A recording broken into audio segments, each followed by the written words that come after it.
rekayasa iklim itu bisa dilakukan dalam greenhouse. Tidak, di luar greenhouse itu tidak bisa dilakukan.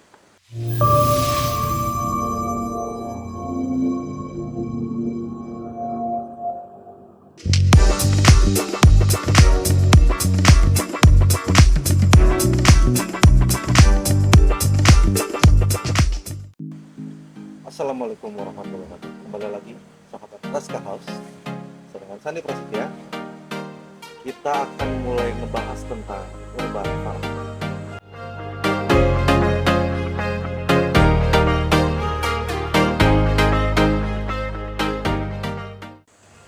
Urban farming itu adalah bertani perkotaan. Itu kalimat seperti kita tahu urban itu adalah perkotaan, kaum urban, kaum kota. Nah, yang namanya urban farming berarti kita bertani di kota. Yang namanya bertani di kota adalah kemampuan bertani di lahan yang sempit, di lahan yang terbatas, di lahan kecil.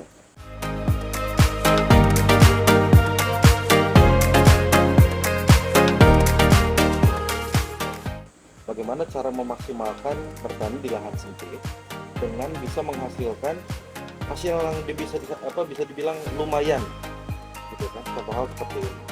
Banyak di pertanian di negara-negara maju itu dilakukan di atas gedung atau rooftop. Itu pengkondisian di lokasi yang tidak ada tanah, kita masih bisa bertani. Itu adalah petani. Metode yang biasa dipakai di urban farming itu biasanya rata-rata dua metode. Yang pertama adalah hidroponik, yang kedua organik. Kenapa sih bilang hidroponik? Hidroponik ini tidak memerlukan tanah karena berasal dari kata hydrosponos, yaitu budidaya yang tidak perlu mempergunakan media tanah atau soilless. Makanya itu seringkali dijadikan pilihan bagi kaum urban untuk berkebun. Suatu hal yang saya lakukan di greenhouse saya ukuran 6x6 di belakang rumah ini, saya menggunakan full metode hidroponik. Berbagai metode yang saya kembangkan sendiri berdasarkan dari teori metode yang ada dan referensi luar. Contoh hal seperti yang di belakang ini ada metode yang disebut melon. Kalau di Jepang itu Machida melon. Jadi ini full air isinya. Ini sebetulnya teori di hidroponik yang disebut DWC, Deep Water Culture. Jadi budidaya di air yang dalam. Apakah air ini bergerak? Jelas bergerak. Ada tandon di sana, dia mutar gitu. Jadi dari tandon masuk ke tanaman, ke paket ini, kemudian dia keluar kembali. Dan menggunakan nutrisi AB mix, AB bilang kimia. Bagaimana dengan organik? Banyak praktisi urban farming juga yang menggunakan metode-metode organik seperti bertanam di dalam pot, bag, bahkan juga ada yang galon bekas lem mineral itu dipotong diisi media. Hanya kalau media organik ini pasti masih berurusan dengan yang namanya tanah dan kotoran hewan, dan nggak banyak juga kaum urban yang tidak suka kotor seperti itu. Makanya pilihannya lebih ke hidroponik, dan hidroponik ini bisa kita gandeng dengan sistem IoT atau otomatisasi gitu kan, sehingga orang yang kelewat sibuk tapi pengen punya sayuran atau buah di rumahnya, dia bisa otomatis nyiram sendiri, memberikan nutrisi sendiri seperti itu. Oke, di house Raska House ini yang saya buat kembali lagi di ukuran 6x6, saya ada sistem yang namanya Deep Water Culture DWC, atau terkenalnya Machida melon ya, Jepang punya. Ada sistem das bucket. Das bucket ini saya bikin dari ember bekas cat gitu kan. Dan ini yang pertama kali mengembangkan sesuai dengan namanya Dutch, berarti Belanda, orang Belanda yang ngembang. Das bucket itu adalah wadah. Sama, itu pun sistemnya adalah DWC, Deep Water Culture juga. Ada, dia medianya lebih kecil daripada media yang dipergunakan oleh Machida. Setelah itu kita juga ada vertikal. Nah, sistem vertikal kultur. Jadi vertikal kultur ini dia menggunakan sistem di hidroponik yang disebut aeroponik. Tapi aeroponiknya ini sedikit dimodifikasi, jadi disebut rain system, atau rain itu hujan, sistem itu seperti kucuran air hujan. Jadi nggak full aeroponik, karena aeroponik itu harusnya itu menggunakan embun, jadi airnya dibikin embun. Nah, sedangkan ini adalah menggunakan air tapi airnya menetes seperti hujan dan akar itu menggantung di udara. Permasalahannya jangan sampai sistem vertikal kultur ini kehabisan air, karena kalau kehabisan air selesai karena akar menggantung. Dan selanjutnya ada sistem NFT juga. NFT itu kita sering tahuin istilah dari nutrien film teknik, tapi kalau saya sering bercanda, NFT itu apa sih? Nanam pakai talang.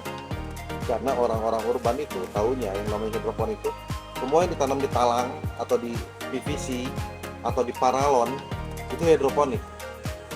Kita juga menggunakan metode itu dan banyak juga yang sudah mengaplikasikan metode itu, baik itu di urban ataupun skala industri. Kenapa sih harus ada greenhouse? Sebetulnya begini, bagi kita manusia, kenapa kita harus punya rumah? Beda nggak sih orang yang tinggal di rumah dengan orang yang tinggal di kolong jembatan, atau orang yang tinggal di tenda, atau yang memang tinggal di bawah langit? Maksudnya beratapkan langit, kehujanan, kepanasan, kita juga manusia bisa sakit. Dengan adanya rumah, kita bisa nyaman. Kita mengkondisikan rumah ini senyaman mungkin. Contoh di dataran rendah atau daerah panas, kita mengkondisikan rumah kita biar nyaman dengan menggunakan AC. Untuk di daerah dingin, kita menggunakan tungku misalkan, atau rumahnya kita bikin senyaman mungkin sehingga hangat. Intinya, greenhouse ini kita bangun untuk membuat tanaman bisa lebih nyaman. Kalau bisa lebih nyaman, tanaman akan lebih produktif, ya, dan hasilnya, yieldnya akan lebih tinggi daripada tanaman yang di luar. Greenhouse itu adalah salah satu fasilitas atau sarana pertanian untuk membuat pertanian itu menjadi lebih baik, terkontrol. Sekarang lagi in mungkin yang disebut smart farming. Saya berpakaian seperti ini semi rock and roll, cowboy, bawa pesantren dikit. Saya pakai sarung, cuma ini beda meja doang. Kenapa saya kalau bergaya seperti ini? Saya bukan mau merendahkan, mohon maaf, merendahkan pertanian atau petani saat ini. Saya ingin menggugah, khususnya kepada anak muda atau kaum milenial, untuk bisa bertani. Kata siapa petani nggak bisa keren, kata siapa petani nggak bisa gaya. Jangan selalu berpikir di dalam benak kita petani itu pakai topi caping, pakai kaos oblong, badan kurus, kucel, pegang pacul. Ya pasti orang juga akan mau dengan posisi seperti itu, ya kan? Padahal bertani itu bisa menjadi sangat kaya, gitu. Komoditi yang tidak pernah kena regulasi atau mode atau tren itu hanya pertanian. Ingat, kekuatan satu negara itu berada. Negara itu akan kuat apabila negara itu kuat pangannya, persediaan pangannya. Apabila negara kita lockdown, tidak bisa terima dari dalam, gitu kan? Karena kita punya persediaan makanan cukup, kita akan menjadi negara yang aman. Begitu pula di rumah. Dengan 6x6 ini, kalau misalkan ada serangan zombie nih, insya Allah saya nggak akan kelaparan, karena saya bisa bikin makanan sendiri untuk saya dan keluarga. Simpel itu. Oke, terima kasih para sahabat Raska House telah melihat liputan ini. Kembali lagi, jangan malu untuk bertani, jangan ragu untuk bertani. Mulai dari kapan? Mulai dari sekarang. Karena kita bisa, kita mau. Sekian, assalamualaikum. Saya Sandy Prasetya, pamit undur.